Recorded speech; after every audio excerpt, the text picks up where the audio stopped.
ಸಾವು ಬಾಳಿನಲ್ಲಿ ಎರಡು ಕೊನೆಗಳು, ಬಯಸಿದಾಗ ಕಾಣದಿರುವ ಎರಡು ಮುಖಗಳು. ಹರ್ಷ ಒಂದೇ ಯಾರಿಗುಂಟು ಹೇಳು ಜಗದಲ್ಲಿ, ಹೂವು ಮುಳ್ಳು ಎರಡು ಉಂಟು ಬಾಳಲತೆಯಲಿ. ದುರಾಸೆ ಏತಕ್ಕೆ ನಿರಾಶೆ ಏತಕ್ಕೆ, ಅದೇನೆ ಬಂದರೂ ಅವನ ಕಾಣಿಕೆ. ಬಾನಿಗೊಂದು ಎಲ್ಲೆ ಎಲ್ಲಿದೆ, ನಿನ್ನಾಸೆಗೆಲ್ಲಿ ಕೊನೆಯಿದೆ.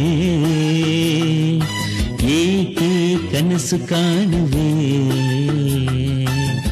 ನಿಧಾನಿಸು ನಿಧಾನಿಸು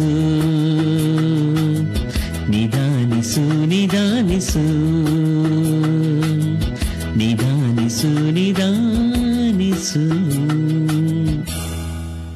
ಧನ್ಯವಾದಗಳು.